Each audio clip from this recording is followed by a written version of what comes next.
Hey guys, this is Carissa. I've been on Bookstagram for about 4 years now, and I've been toying with the idea of starting a booktube in the last few months, so I've decided to take the leap. I wanted my first video to be a getting to know me video so that you guys can get to know me better. So I had my Instagram followers submit some questions, and I'm going to answer those today so you guys can get to know me. Before we get to the questions, I thought I'd just tell you guys a little bit about me. So I am 26. I'm working at a school as an instructional assistant, which really just means that I help the teachers with students who need extra help. And I've been doing that for 3 years now, and I love it. Didn't think that was going to be my calling in life, but here we are. I have 2 younger sisters, and my parents are also fostering twin girls, and so hopefully sometime in the near future I will have 4 sisters because my parents would like to adopt the girls at some point if they can. I've been reading ever since I can remember. My mom taught me to read when I was a kid, and I've just stuck with it. My sisters don't read as much as I do, but my mom and I are definitely the readers in the family.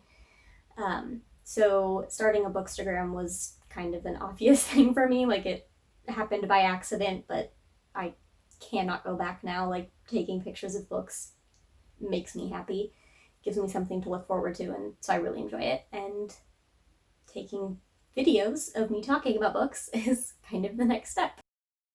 I am a very picky person, and I like things plain. So I like just plain cheese pizza. I'll eat pepperoni if it is the only option at a party or if that's what people buy.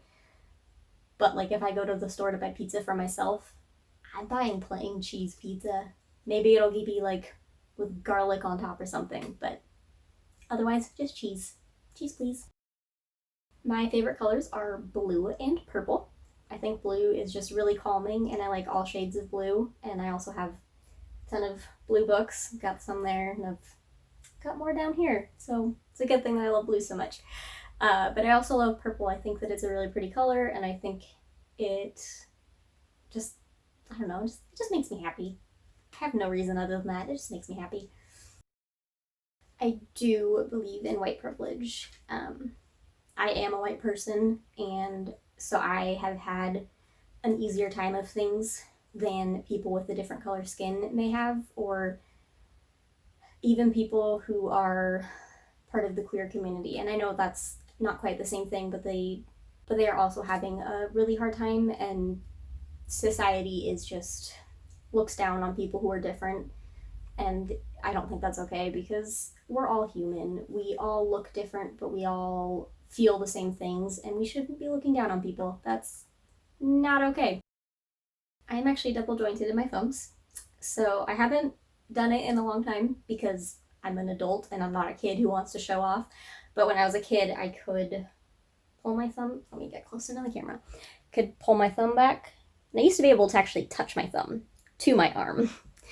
But I've kind of lost that ability because I'm not as flexible, because I haven't done it since I was a kid. Because you know kids, they like to show off all the weird things they can do. So I am in school, actually. I just this month started online classes to get my teaching certificate. I originally was not going to go back to school. I graduated with my bachelor's in English with a writing concentration 3 years ago, and told everybody who asked me, no, I'm not going back to school, I'm done. And now here I am, 3 years later, going back to school to get my teaching certificate and then master's in education after that.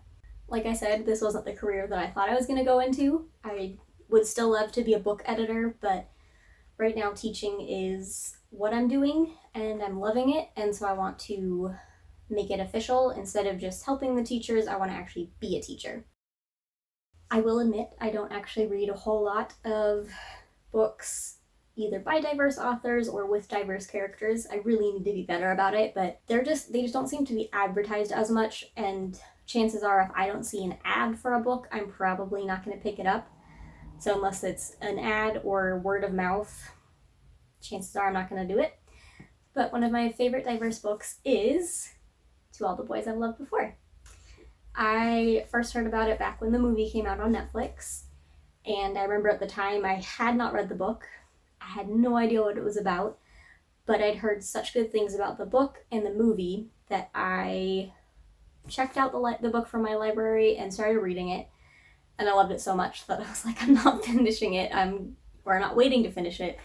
I'm just gonna watch the movie, and I loved it.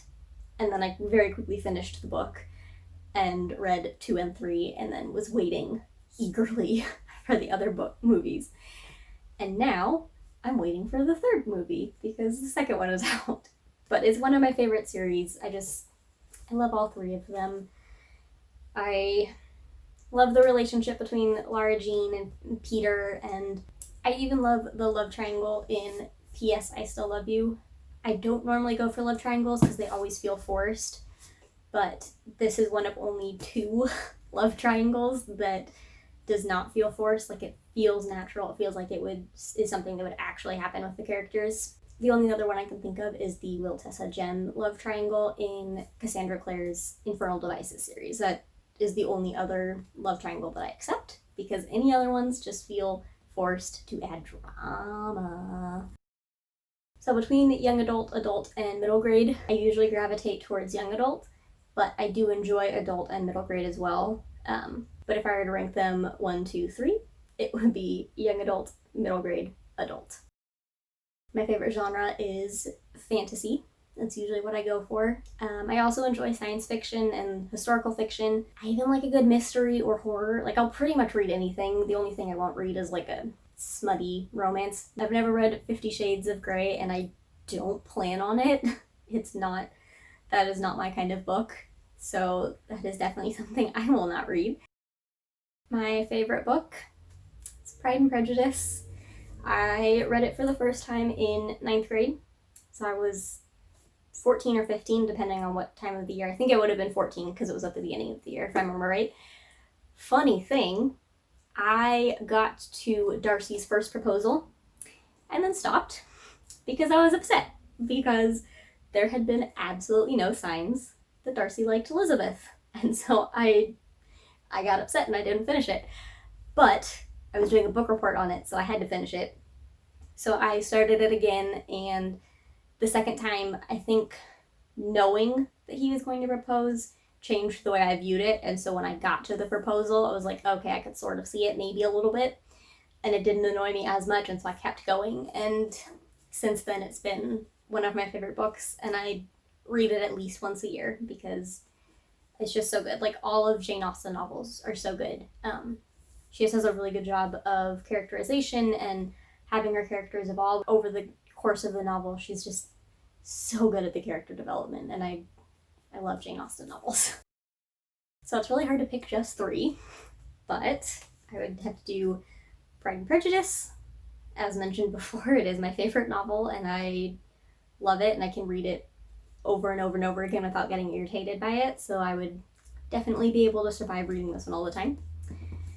I would also bring Harry Potter and the Prisoner of Azkaban. It is my favorite of the Harry Potter books.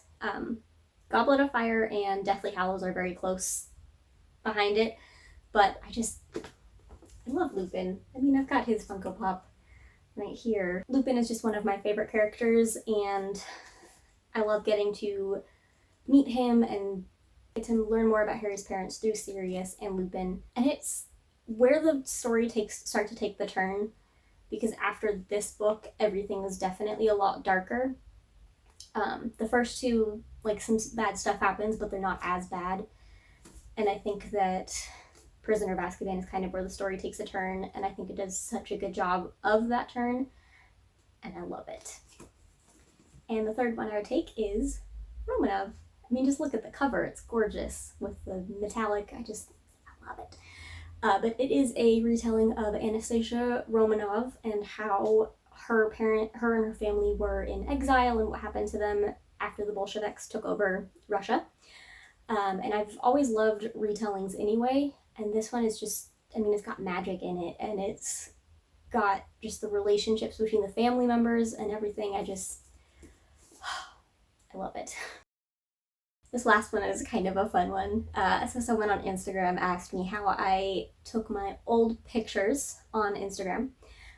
So I'll give you a little example. So I've still got some books here.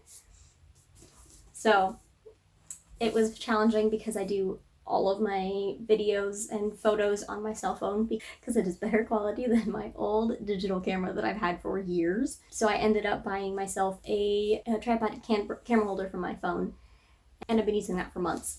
But before that, it was a lot of holding the phone here and getting the picture as far away as I could, and it was challenging, which is why I got the stand for my phone, and it's a lot easier now. And that's all of the questions. So feel free to leave a comment below if you have more questions for me or any ideas on what kind of videos you'd love to see. I do plan on doing monthly wrap-ups of the books that I get through, and I'll be doing an unboxing every month of Owl Crate because I've been a subscriber to them since December of 2018, and I love it and love being able to unbox it and record it for everybody to see on Instagram. And we're just gonna move it here to BookTube.